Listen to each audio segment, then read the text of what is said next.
बिहार के पूर्णिया डिस्ट्रिक्ट के एक छोटे से गांव के बारे में बहुत कम लोग जानते थे, लेकिन उस गांव के बाहर बहने वाली एक पुरानी नदी की कहानी आसपास के इलाकों में सालों से सुनाई जाती थी। दिन के वक्त वो नदी बिल्कुल आम लगती थी। मछुआरे मछली पकड़ते, बच्चे पानी में खेलते और गांव की औरतें वहीं कपड़े धोती थीं। लेकिन शाम होते ही पूरा किनारा सुनसान हो जाता था। गांव वाले कहते थे कि सूरज ढलने के बाद उस नदी का असली मालिक जाग जाता है। उसका नाम था पनडुब्बा। किसी ने उस जीव को कभी ठीक से नहीं देखा था। सिर्फ इतना कहा जाता था कि जो भी रात में उस नदी को चैलेंज समझकर उसके पास रुकता है, वो सुबह कभी पहले जैसा नहीं मिलता। लेकिन शहर से आए 3 दोस्तों को यह सिर्फ एक गांव की कहानी लगी। उन तीनों के नाम थे रोहन, अमन और दीप। कॉलेज की छुट्टियां चल रही थीं और तीनों रोड ट्रिप पर बिहार घूमने निकले थे। उनका प्लान था कि हर रात किसी अलग जगह कैंपिंग करेंगे और पूरी ट्रिप को कैमरा में रिकॉर्ड करेंगे। शाम के करीब 7 बजे उनकी गाड़ी उस गांव के पास पहुंची। अमन ने नदी को देखा और मुस्कुराकर बोला, भाई इससे मस्त कैंपिंग स्पॉट नहीं मिल सकता। रोहन ने गाड़ी किनारे रोक दी। दीप ने भी आसपास देखा। न कोई घर, न कोई शोर, सिर्फ नदी और उसके आसपास खड़े लंबे पेड़। परफेक्ट। तीनों ने गाड़ी से टेंट और सामान निकालना शुरू कर दिया। तभी पीछे से एक आवाज आई, बेटा यहां रुकने का इरादा है क्या? तीनों ने मुड़कर देखा। एक करीब 70 साल का बुजुर्ग उनके पीछे खड़ा था।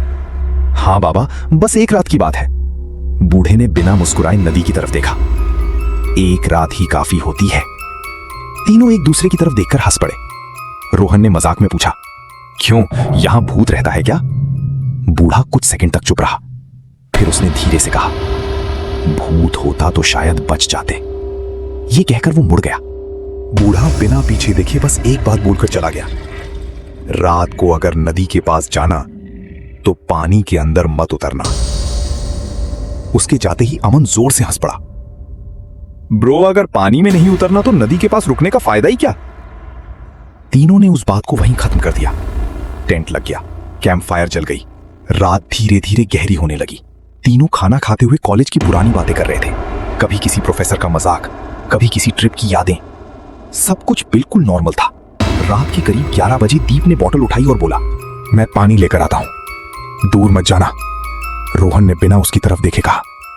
दीप मुस्कुराकर टॉर्च लेकर नदी की तरफ चल दिया। 5 मिनट बीत गए। अमन ने घड़ी देखी। यार इतनी देर? रोहन बोला, वॉशरूम गया होगा। दोनों फिर बातों में लग गए। 10 मिनट और बीत गए। अब कैंप फायर की आग धीमी पड़ने लगी थी। अमन ने फिर दीप का नाम लेकर आवाज लगाई। दीप? कोई जवाब नहीं। इस बार रोहन भी उठ खड़ा हुआ। उसने जोर से चिल्लाया, दीप, ओए! फिर भी कोई आवाज नहीं आई। अब मजाक वाली फीलिंग खत्म हो चुकी थी। दोनों ने फ्लैशलाइट उठाई और नदी की तरफ चल दिए। दीप ज्यादा दूर नहीं गया था, इसलिए दोनों को यकीन था कि वो आसपास ही होगा। किनारे पर पहुंचते ही अमन की नजर जमीन पर पड़ी। दीप की पानी की बोतल वहीं गिरी हुई थी, लेकिन दीप कहीं नहीं था। दीप, बस कर यार। रोहन ने टॉर्च उठाई और चारों तरफ रोशनी घुमाई। सन्नाटा। यार ये प्रैंक नहीं लग रहा। तभी रोहन की नजर गीली मिट्टी पर पड़ी। मिट्टी पर एक लंबी सी घसीटने की लाइन बनी हुई थी, जैसे किसी भारी चीज को जोर से पानी की तरफ खींच कर ले जाया गया हो। दोनों उस निशान का पीछा करते हुए नदी के बिल्कुल किनारे पहुंच गए और वहीं वो निशान अचानक पानी के अंदर चला गया। रोहन और अमन एक दूसरे को देखने लगे। दोनों के चेहरे से हंसी कब की गायब हो चुकी थी। उन्हें पहली बार लगा शायद गांव वाला बूढ़ा मजाक नहीं कर रहा था और शायद दीप के साथ कुछ बहुत बुरा हो चुका था। रोहन और अमन दोनों नदी के किनारे खड़े थे। दीप का कोई पता नहीं था, ना आवाज ना मूवमेंट, सिर्फ गीली मिट्टी पर वो घसीटने वाले निशान जो सीधे पानी के अंदर जाकर खत्म हो रहे थे। अमन ने धीरे से कहा, यार ये नॉर्मल नहीं है। दीप गिरता तो चिल्लाता। रोहन ने फ्लैशलाइट पानी पर घुमाई। पानी बिल्कुल शांत था, इतना शांत जैसे वहां कुछ हुआ ही ना हो। तभी रोहन बोला, सुबह का वेट करते हैं, अभी अंदर जाना स्टूपिड होगा। दोनों वापस टेंट की तरफ चल दिए। कैंप फायर अब सिर्फ धुआं बन चुकी थी। अंधेरा और ज्यादा भारी लग रहा था। लेकिन जैसे ही वो टेंट के पास पहुंचे, अमन रुक गया। रोहन, गाड़ी का पिछला दरवाजा खुला है। दोनों तुरंत गाड़ी के पास गए। अंदर सब कुछ वही था, लेकिन दीप का बैकपैक गायब था। तभी टेंट के पीछे से एक हल्की सी खड़खड़ की आवाज आई, जैसे गीली मिट्टी पर कोई चीज घिस रही हो। दोनों एकदम चुप हो गए। अमन ने फ्लैशलाइट उठाई। कौन है वहां? कोई जवाब नहीं। अगले ही पल वो आवाज नदी की तरफ से आने लगी, जैसे कोई उन्हें धीरे धीरे वापस बुला रहा हो। रोहन ने गुस्से और डर के बीच बोला, बस अब देखते हैं क्या है। दोनों दोबारा नदी के किनारे चल पड़े। इस बार हवा भी नहीं चल रही थी।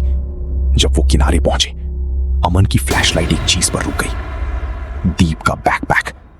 वो पानी के बिल्कुल एज पर पड़ा था, लेकिन दीप का कोई नामो निशान नहीं। अचानक अमन ने धीरे से कहा, रोहन पानी देख। रोहन ने फ्लैशलाइट पानी पर डाली। पहले कुछ नहीं, फिर पानी के नीचे एक हलचल हुई, जैसे कुछ बहुत बड़ा नीचे मूव कर रहा हो। धीरे धीरे पानी के बीच से एक काला सा शेप उभरने लगा। पहले सर, फिर लंबे हाथ, और फिर एक अजीब सा बॉडी स्ट्रक्चर जो किसी इंसान जैसा नहीं था। गांव वालों की कहानी अब सच खड़ी थी उनके सामने। पनडुब्बा।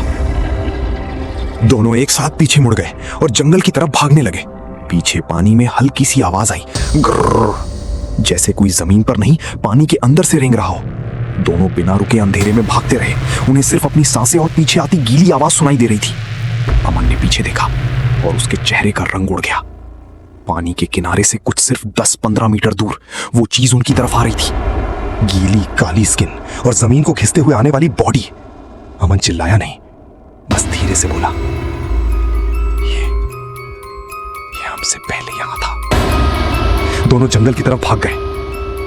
अगली सुबह गांव वाले और पुलिस वहां पहुंचते हैं। टेंट वहीं था, गाड़ी वहीं थी, सब कुछ नॉर्मल लग रहा था। लेकिन तीनों दोस्त गायब थे। 2 घंटे की तलाश के बाद नदी के अलग अलग हिस्सों में उन तीनों की बॉडीज मिलती हैं।